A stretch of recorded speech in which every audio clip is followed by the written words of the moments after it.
So we're in a kind of an interesting situation here. Maybe it would be a good idea for a quick introduction, literally 10 seconds. And we'll start down there, and why don't you introduce yourself? Well, I'm Tom Nijs. I'm Head of Media Relations and spokesperson for AWDC and for Diamond Center. Okay. Yes. Thanks. That's a lot louder than yours. Wesley Tucker, I look after Tracer, the diamond blocking blockchain tracking platform. Can people hear me? No, what was it? A Tracer? Tracer. Oh, Tracer. Tracer, good. Now, Wesley Tracer. Martin Leake from the DMCC, Dubai Multi-Commodity Center. Good afternoon, everybody. Ronnie Vanderlinden, the International Diamond Manufacturers Association President. Good afternoon. My name is Ingrid Benguizon, the Executive Director of the World Diamond Council. excellent. Dennis Campbell, I'm a professor at Harvard Business School who has been doing research with your industry for many years. Leanne Kemp, the CEO and founder of Everledger. Ahmed Ben Slayem, CEO at the MCC. Ellen Jonkheere, CEO, HRD Antwerp. And Jenna White with the Colorado School of Mines. Excellent. We have some people here also from Sierra Leone who are involved in cutting. And, you know, one of the things that we do is we bring these pictures here of these diggers from Sierra Leone. And I think that in some ways we should consider them participating or being here because, in effect, this is about them as well, not just the major industry organizations. David, can you speak, or will we be able to hear you? Maybe, David, you could just say hello. Hi, I'm David Buffard. I'm the Vice President of Corporate Affairs for Signet Jewelers Limited, the Chair of the RJC, and a proud member of the World Diamond Council. Okay, that's David. If you can hear, he is the Chair of the Responsible Jewelry Council. Annika. Hi, everyone. I'm Annika van Woudenberg, and I'm the Executive Director of Rights and Accountability and Development, a civil society group working on issues around business and human rights. Okay, I'm sorry that's going to be very hard to hear some of these people, but hopefully we will get the sound to get improved as we move along. Jared? Hi, my name is Jared Holstein. I'm with Damadeo. I'm a diamond and gemstone, colored stone wholesaler, and I'm with a member of the Jewelry Glossary Project, and I'm on the advisory board of Ethical Metalsmiths. Apologize for the sound. Is there anything we can do with the sound here, anybody? Yeah, working on it. They're working on it. Feriel, please. Hi, everyone. My name is Feriel Zarouki. I'm the Senior Vice President of Corporate Affairs at DeBeers Group, Treasurer at RJC, and the Vice President of the WDC. Sorry, it's a little difficult to hear you, Feriel, but Feriel is the... Have you taken over the World Diamond Council yet, or are you on the way there? What's going on with it? I guess we have these hand signs. But... Okay, so we will try to do the best that we can in terms of the sound of the people coming in from the internet. But in the meantime, we will proceed because we really want to understand some of these issues that are here.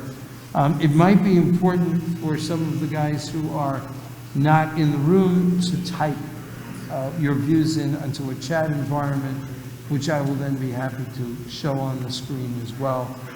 The first job here is really to take a look at the agenda. And the situation in the diamond industry is anything but easy. I think that the movement of the Russian scenario woke everybody up to the idea of source certification and knowing more about the supply chain.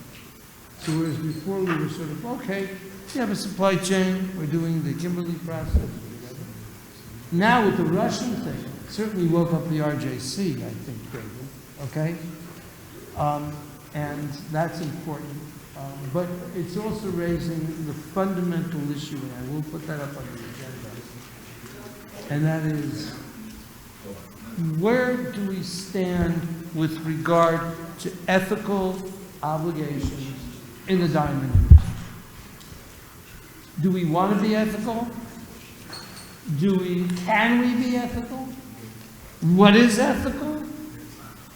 And to maybe sharpen the pencil, I would recommend that we look at a very specific case here, which would be Russian source. I'm not using the trick phrase. What's that trick phrase? Who can help me? Anybody know what the trick phrase is instead of source? Origin. Origin. That's what you were talking about this morning, Russian origin Origin. versus source. Right. So, you know, we have trick phrases in the diamond industry, origin, non-conflict. But let's look at the origin issue. So you can legally, if I understand correctly, I'm trying to get clarity on that, but you can legally buy Russian diamonds sold after the date of the U.S. sanctions, I think February 26th, 24th, and you can cut them in another country. I don't want to pick on India, but say India or anywhere else. And then, oh, sorry, and then you can trade them to the United States jewelers legally. So this is a test case exactly of should we be beyond legal. I would say to you that in a survey which ended last Friday, where we spoke with, just make sure I get to that. We spoke with, when we didn't speak, I mean, when we sent out a survey, we had 1,200 people or so responding. Let me just put that up on the screen over here. And the answer was from 62.3%, which is pretty interesting.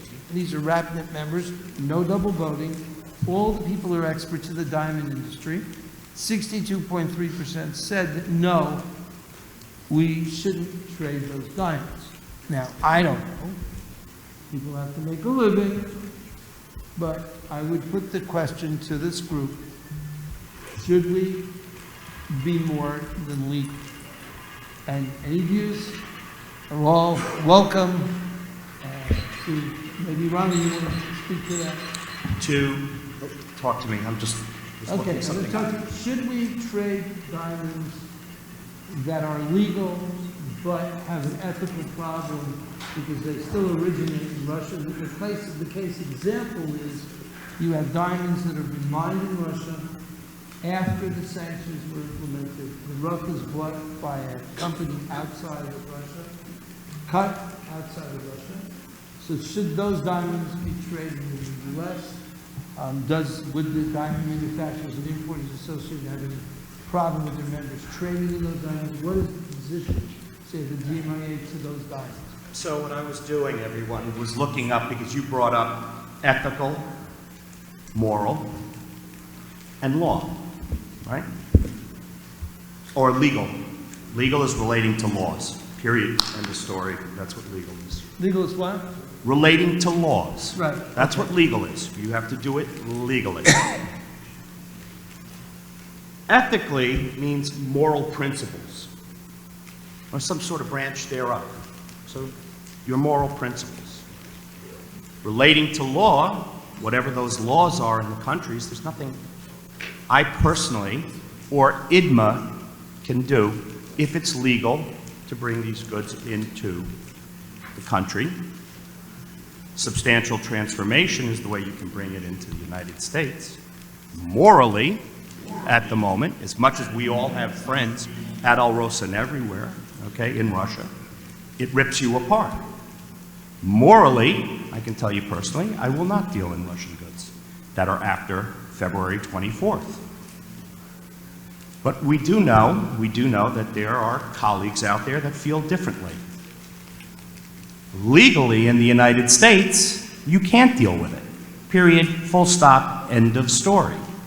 So I would hope that people would abide by the law and legally not trade in Russian diamonds.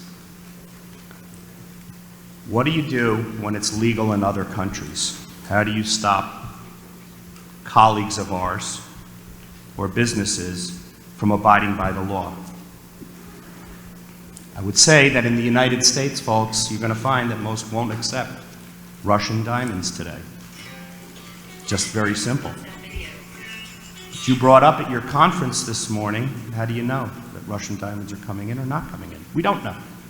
We don't know. And I don't think we'll ever for those that decide to bring them in a fashion that is probably not legal. But remember one thing, Mike, you're talking about the KP, and I think you mentioned something about you won't accept the KP any longer, but KP is rough. That has nothing to do with polish, right?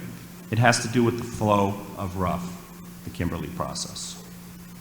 So we have to delineate from what the flow of rough is versus the flow of polish. What I did take notice of this morning that you said, we were talking about possible shortages. And, you know, I found it very interesting that you were saying, well, with a third of the Russian production being removed from the supply chain line, I found it extremely interesting that, you know, maybe we won't have shortages. And maybe there are other organizations and producers up there that can pick up some of the slack. Third is a big number to pick up. But at the moment, we've been having, any shortages that we feel at the moment are probably more COVID related than supply chain from producer countries, as we're talking third.